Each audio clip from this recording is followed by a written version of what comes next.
And welcome to college study daily university. So आज की video में हम पढ़ने वाले हैं HRM यूनिट 3 का पार्ट 2। ठीक है, पार्ट 1 आई होप आप सबने अच्छे से पढ़ लिया होगा, कवर कर लिया होगा, चीज़ें समझ ली होंगी। तो चलिए आज शुरू करते हैं पार्ट 2। सबसे पहले हमारा टॉपिक आता है मैनेजमेंट डेवलपमेंट प्रोग्राम। देखो, जैसा नाम वैसा काम, मैनेजमेंट का डेवलपमेंट करने के प्रोग्राम। इसका एम क्या होता है कि जो भी मैनेजरल और लीडरशिप स्किल्स है ना किसी भी एम्प्लॉय की, उसको बढ़ाना, ताकि वो मैनेजर के फंक्शन को बढ़िया से कर सके, हायर रिस्पॉन्सिबिलिटी ले सके फ्यूचर में। ये प्रोग्राम ना फोकस करते हैं कि जो conceptual, decision making, leadership, communication और प्रॉब्लम सॉल्विंग स्किल्स हैं जो कि मैनेजर लेवल पर रिक्वायर्ड होती हैं, उनको इम्प्रूव करना।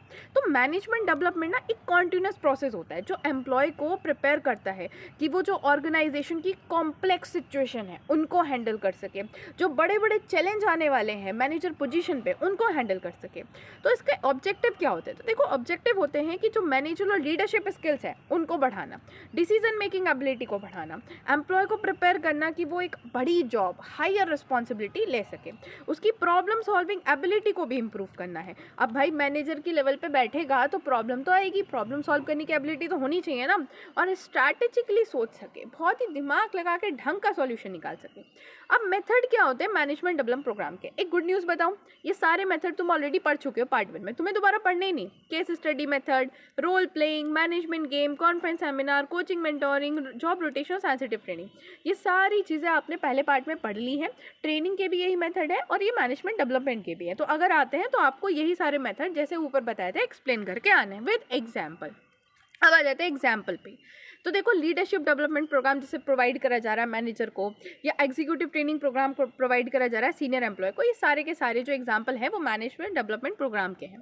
अब चलते हैं नेक्स्ट टॉपिक पे, that is training process outsourcing. Guys, आपको आउटसोर्सिंग तो पता होगा ना, आउटसोर्सिंग क्या होती है, आपने पहले भी पढ़ा। आउटसोर्सिंग का मतलब क्या होता है कि अपना काम कंपनी खुद ना करके बाहर भेज देती है, बाहर वालों से अपना काम कराती है। क्यों? क्योंकि अगर पूरा डिपार्टमेंट बनाएगी अपना उस काम को कराने के लिए तो कॉस्ट ज़्यादा आएगी, टाइम ज़्यादा लगेगा, है ना। तो वो क्या करती है कि कॉस्ट कम आए, टाइम भी कम लगे और काम बहुत अच्छे से हो जाए, क्योंकि बाहर किसी को भेजेगी तो वो तो एक्सपर्ट को ही भेजेगी ना फिर, और एक्सपर्ट तो उस काम को बहुत बढ़िया करेंगे। तो यही होता है आउटसोर्सिंग। अब ट्रेनिंग प्रोसेस आउटसोर्सिंग में क्या होता है कि ट्रेनिंग प्रोसेस आउटसोर्सिंग का ये मतलब होता है कि जो ऑर्गेनाइजेशन है वो एक्सटर्नल एजेंसी या एक्सपर्ट को हायर कर रही है ताकि जो एम्प्लॉय की ट्रेनिंग और डेवलपमेंट प्रोग्राम हो वो कंडक्ट करा सके। मतलब कंपनी क्या कर रही है, खुद से ट्रेनिंग नहीं करा रही, खुद से ट्रेनिंग या डेवलपमेंट प्रोग्राम नहीं करा रही, बल्कि वो बाहर किसी को हायर कर रही है, बाहर किसी और ऑर्गेनाइजेशन को हायर कर रही है कि जी हमारे एम्प्लॉय को आप ट्रेनिंग प्रोवाइड करो बढ़िया वाली। ठीक है, ऑर्गेनाइजेशन खुद से ट्रेनिंग नहीं कर रही। अब इससे क्या होता है कि बाहर वाले जो लोग होंगे वो तो स्पेशलाइज्ड होंगे, इंस्टीट्यूशन, कंसल्टेंट, प्रोफेशनल ट्रेनिंग होंगे, तो वो बहुत ही बढ़िया ट्रेनिंग प्रोवाइड करेंगे एम्प्लॉय को। ठीक है, इससे क्या क्वालिटी बढ़ेगी भाई, जो ट्रेनिंग सर्विस की क्वालिटी है वो भी बढ़िया होगी। और कंपनी का फ़ायदा क्या है, उनका टाइम बचेगा, कॉस्ट बचेगा, एफर्ट बचेगा, क्योंकि उनको इंटरनली कोई भी और एक जो ट्रेनिंग डेवलपमेंट प्रोग्राम है वो सेटअप नहीं करना पड़ा। अगर इंटरनली वो कोई ट्रेनिंग डेवलपमेंट प्रोग्राम रखते हैं तो उनको कोच भी तो हायर करना पड़ेगा ना, कोच हायर करना पड़ेगा, एक्सपर्ट हायर करने पड़ेंगे, तो उसके पैसे भी बच रहे हैं। ठीक है, अब इसके फीचर्स क्या है? सबसे पहले conduct by the external expert. देखो, ट्रेनिंग जो है वो स्पेशलाइज्ड प्रोफेशनल के थ्रू प्रोवाइड करी जाती है जो कि एक्सपर्ट होते हैं किसी पर्टिकुलर सब्जेक्ट में। अब यहाँ पर ना तुम एग्जांपल ले सकते हो अपने कोचिंग इंस्टीट्यूट का। जब तुम 12th में ट्यूशन जाते थे अकाउंट्स वाले सर के पास या अकाउंट्स वाली मैम के पास, तो तुम क्या कर रहे थे कि एक्सटर्नली जाके अपनी प्रोफेशनल किसी प्रोफेशनल पर्सन से वो सब्जेक्ट पढ़ रहे थे। तो वो तुम्हारे स्कूल के टीचर से बेटर ही पढ़ा रहा होगा, तभी तुम बाहर जाके उनसे पढ़ रहे हो, और वो इसी सब्जेक्ट में स्पेशलाइज थे तो वो तुम्हें अच्छी तरीके से चीज़ें समझा पा रहे थे। बस ऐसा ही होता है कि बाहर किसी से ट्रेनिंग ली जाती है तो वो स्पेशलाइज प्रोफेशनल होते हैं, एक्सपर्ट होते हैं पर्टिकुलर सब्जेक्ट में, जैसे लीडरशिप, कम्युनिकेशन, टेक्नोलॉजी में, तो वो बेटर तरीके से प्रोवाइड कर पाते हैं ट्रेनिंग को। ठीक है, then need based training programme, जो एक्सटर्नल एजेंसी होती है ना, वो ट्रेनिंग प्रोग्राम स्पेसिफिक रिक्वायरमेंट के हिसाब से डिज़ाइन करती है। जैसे ऑर्गेनाइजेशन को क्या रिक्वायरमेंट है, उनके एम्प्लॉयज़ को क्या चाहिए, ठीक है, लीडरशिप में चाहिए, कम्युनिकेशन में चाहिए, उसके हिसाब से वो ट्रेनिंग प्रोवाइड को डिज़ाइन करती हैं। कंटेंट भी वैसा होता है, ड्यूरेशन भी, मेथड ऑफ ट्रेनिंग भी कस्टमाइज्ड होता है, जो ऑर्गेनाइजेशन के गोल और एम्प्लॉय के स्किल गैप को फुलफिल कर सके। नेक्स्ट आता है कोस्ट इफेक्टिव मेथड। देखो आउटसोर्सिंग ट्रेनिंग ना कोस्ट कम कर देती है, क्योंकि अगर फुल टाइम ट्रेनर हायर करा जाएगा तो उसकी कॉस्ट तो बहुत ज़्यादा होगी। इसके अलावा ट्रेनिंग का इंफ्रास्ट्रक्चर मेंटेन करा जाएगा, उसकी कॉस्ट आएगी। डेवलपमेंट ट्रेनिंग मटेरियल भी प्रोवाइड करा जाएगा, उसकी कॉस्ट आएगी। अब अगर बाहर किसी को बाहर भेजा जा रहा है ट्रेनिंग प्रोवाइड करने के लिए, तो ये सारी कॉस्ट कम हो जाती है। तो ऑर्गेनाइजेशन को सिर्फ सर्विस रिक्वायर्ड जो होती है उसके लिए पे करना पड़ता है, मेंटेनेंस के लिए, इंफ्रास्ट्रक्चर की, फुल टाइम ट्रेनिंग के लिए पे नहीं करना पड़ता, जिससे कॉस्ट कम आती है। Next is time saving and the effort saving. जो ट्रेनिंग एक्टिविटी है such as designing course, preparing study material, arranging a trainer, evaluating a performance, उसमें बहुत सारा टाइम लगता है, लगेगा ही ना। अब तुम्हें स्टडी मटेरियल देखना है कि क्या स्टडी मटेरियल मैं अपने एम्प्लॉय को पढ़ाऊँ, किस तरीके से ट्रेनर लेके आऊँ बढ़िया से बढ़िया, उसमें टाइम जाएगा। लेकिन अगर आप आउटसोर्सिंग कर देते हो तो ऑर्गेनाइजेशन का जो एडमिनिस्ट्रेटिव एफर्ट है वो कम हो जाएंगे। Next is use of modern technology. अब बाहर से कहीं पे आप ट्रेनिंग प्रोवाइड करोगे तो वो तो एडवांस टूल और टेक्नोलॉजी का यूज़ करेंगे। अगर आप इंटरनली प्रोवाइड करोगे तो आपके पास जो भी रयास है, इंफ्रास्ट्रक्चर है, उसी की हेल्प से आप प्रोवाइड करोगे, वरना फिर आपको और पैसे लगा के फिर इंफ्रास्ट्रक्चर को एडवांस बनाना पड़ेगा और कॉस्ट आएगी। लेकिन एक्सटर्नली क्या होगा कि एडवांस टूल से वो आपकी एम्प्लॉयज़ को ट्रेनिंग भी प्रोवाइड कर देंगे और आपका पैसा भी कम लगेगा। ठीक है, इससे क्या होगा, क्वालिटी बढ़ेगी और इफेक्टिवनेस भी जो है लर्निंग की वो इंक्रीज होगी।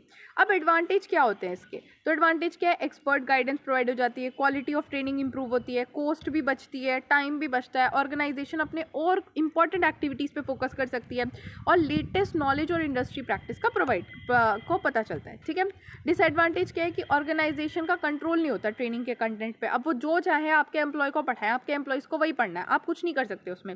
जो एक्सटर्नल ट्रेनर है वो हो सकता है कंपनी के कल्चर को ढंग से ना समझ पाए। अब कंपनी के कल्चर को ढंग से नहीं समझ पाया तो ट्रेनिंग क्या प्रोवाइड करेगा, ढंग से तो ट्रेनिंग ही नहीं प्रोवाइड करेगा ना।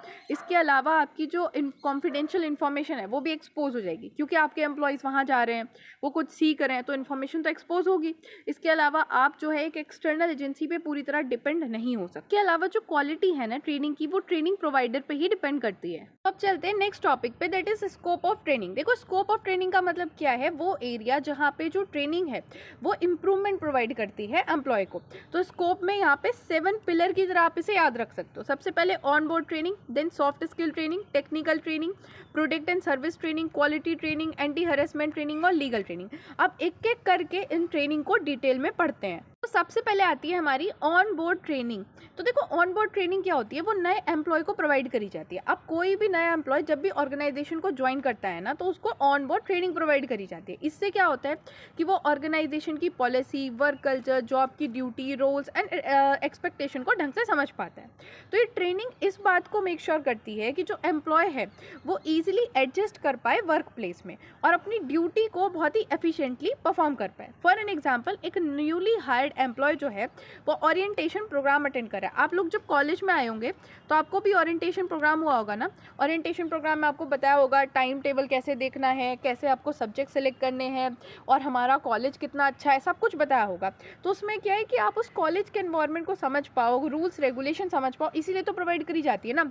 तो बस ऐसे ही जो न्यूली हायर्ड एम्प्लॉय होता है उसको ओरिएंटेशन प्रोग्राम प्रोवाइड करा जाता है ताकि वो कंपनी के rules, working hour, reporting authority और जॉब ड्यूटी को समझ सके। नेक्स्ट आता है हमारा सॉफ्ट स्किल ट्रेनिंग। सबसे पहले तो ये समझो कि आपकी सॉफ्ट स्किल क्या होती है। सॉफ्ट स्किल मतलब communication skill, leadership ability, team work और time management. Soft skill training का एम ये होता है कि आपकी ये जो स्किल्स है, ये जो मैंने अभी आपको बताया कि सॉफ्ट स्किल में क्या होती है, इनको इम्प्रूव करना। तो इसका फोकस होता है बिहेवियरल और इंटरपर्सनल स्किल्स को डेवलप करना, जिससे एम्प्लॉय बहुत ही इफेक्टिवली इंटरैक्ट कर सके दूसरों के साथ, वर्क प्लेस पे कस्टमर के साथ ढंग से इंटरैक्ट कर सके।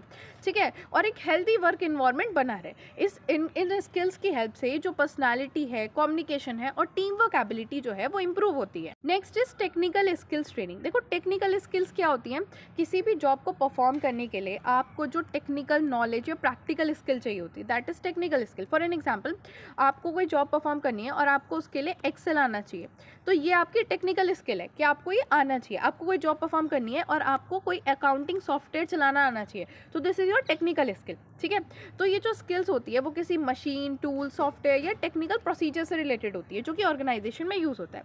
कौन कौन सी स्किल आती है इनके अंदर, जैसे computer knowledge, machine handling, software operation या इंजीनियरिंग टेक्निक। अब इसका एग्जाम्पल क्या है, मान लो एक अकाउंटेंट है, उसको ट्रेनिंग दी जा रही है एक्सेल और टैली सॉफ्टवेयर की।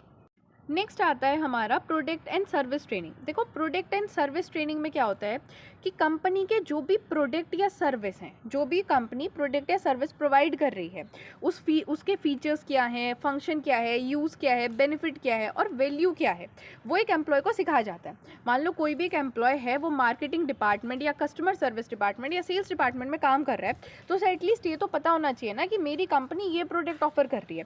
कोई मान लो एप्पल का सेल्समैन है, तो उसे ये तो पता होना चाहिए ना कि एप्पल का जो लेटेस्ट आईफोन है उसके फीचर्स क्या है, तभी तो वो बता पाएगा ना कि जी एप्पल का हमारा जो लेटेस्ट आईफोन है इसमें ये फीचर्स है और ये दूसरे प्रोडक्ट से या फिर दूसरी कंपनी के फ़ोन से इसलिए बेटर है। ठीक है, तो इसका ये एम होता है कि जो भी एम्प्लॉय है उसको पूरी नॉलेज होनी चाहिए कि कंपनी क्या ऑफर कर रही है इन अ फॉर्म ऑफ प्रोडक्ट या सर्विस, ताकि वो अपनी जॉब को ढंग से कर सके। ठीक है, अब इससे क्या होता है कि जो एम्प्लॉय है वो क्लियरली एक्सप्लेन कर पाता है अपनी प्रोडक्ट या सर्विस के बारे में कस्टमर को। कस्टमर का अगर कोई सवाल होता है तो उसको ढंग से समझा पाता है और किस तरीके से इसे यूज़ करना है और अपने प्रोडक्ट या सर्विस को वो भी उसे बता पाता है। फॉर एन एग्जाम्पल कि सेल्स एम्प्लॉय है, उसको ट्रेन करा जा रहा है, फीचर्स के बारे में बताया जा रहा है नए मोबाइल फ़ोन के बिफोर सेलिंग इट। मतलब ऐसा नहीं है कि नया फ़ोन दिया और उसको बोला जा इसे बेच के आ। अब अगर उसको खुद ही नहीं पता कि इस मोबाइल फ़ोन के क्या फ़ीचर्स हैं, क्या बेनिफिट है, तो वो कैसे बेच के आएगा। कोई पूछने लगे कि हाँ भाई बताओ क्या फ़ीचर्स हैं इसके, क्यों खरीदूँ मैं इसे, तो चुप हो जाएगा। तो इसीलिए ये ट्रेनिंग प्रोवाइड करी जाती है। Next is quality training. अभी क्वालिटी ट्रेनिंग क्या होती है? देखो क्वालिटी ट्रेनिंग ये ध्यान रखती है कि जो एम्प्लॉय है वो जो क्वालिटी है प्रोडक्ट की या सर्विस की वो मेंटेन कर सके।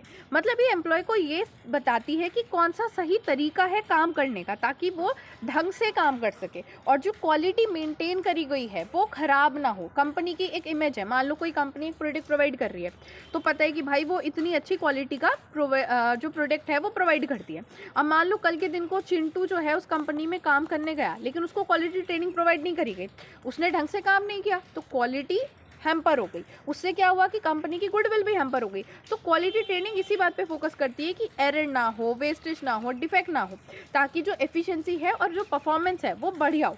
मान लो एक फैक्ट्री वर्कर को ट्रेन करा जा रहा है ना क्वालिटी कंट्रोल स्टैंडर्ड, ताकि वो जो भी प्रोडक्ट प्रोड्यूस करे वो प्रोडक्ट बिल्कुल ढंग से बना हो, क्वालिटी के हिसाब से बना हो, ऐसा ना हो कि क्वालिटी कतई खराब आ जाए। Next is anti harassment training. देखो हैरेसमेंट का मतलब तो तुम्हें पता ही होगा, ठीक है। एंटी का मतलब क्या है कि ऐसी ट्रेनिंग प्रोवाइड करना ताकि हैरेसमेंट ना हो। तो एंटी हैरेसमेंट ट्रेनिंग ना इसलिए प्रोवाइड करी जाती है ताकि जो एम्प्लॉय हों उनको ये समझा सके कि क्या उनका बिहेवियर रिस्पेक्टफुल है या नहीं, इक्वालिटी वो रख सके, कोई भी हरेसमेंट ना हो वर्क प्लेस पे इन नेम ऑफ डिस्क्रिमिनेशन या सेक्सुअल हरेसमेंट ना हो। और इसकी हेल्प से एम्प्लॉय को ये समझाया जाता है कि प्रोफेशनल कंडक्ट कितना ज़रूरी है, किसी के राइट को रेस्पेक्ट करना, उसकी डिग्निटी को रेस्पेक्ट करना। इसमें ना एम्प्लॉयज़ को ये भी बताया जाता है कि किस तरीके से वो सेक्सुअल हैरेसमेंट को प्रिवेंट कर सकते हैं, डिस्क्रिमिनेशन को प्रिवेंट कर सकते हैं और जो इनएप्रोप्रिएट वर्क प्लेस बिहेवियर है उसको प्रिवेंट कर सकते हैं। यहाँ पे एम्प्लॉय को ये बताया जाता है कि उसका क्या बिहेवियर एक्सेप्टेबल है और क्या उसका बिहेवियर अनएक्सेप्टेबल है, ताकि वो कुछ भी मिसकंडक्ट ना करे। For an example training provide on prevention of sexual harassment of the work place, और इसकी तो आज बहुत ज़्यादा ज़रूरत भी है। नेक्स्ट आता है लीगल ट्रेनिंग। लीगल ट्रेनिंग क्या करता है कि एम्प्लॉयज़ को जो रूल्स रेगुलेशन या लॉज होते हैं रिलेटेड टू जॉब या ऑर्गेनाइजेशन उनको समझने में मदद करता है। ये मेक श्योर करता है कि जो एम्प्लॉय है वो लीगल गाइडलाइंस जो है, भले ही वो ऑर्गेनाइजेशन की हो या फिर गवर्नमेंट हो, उनको फॉलो करे और कोई भी ऐसी एक्टिविटी क्रिएट ना करे जिससे कि ऑर्गेनाइजेशन के लिए लीगल प्रॉब्लम ओरिजिनेट हो जाए। ठीक है, लीगल ट्रेनिंग नेसेसरी इसलिए होता है ताकि जो भी पर्सन है वो लेबर लॉ को फॉलो करे, वर्क प्लेस सेफ्टी रूल को फॉलो करे और ऑर्गेनाइजेशन की पॉलिसी को भी फॉलो करे।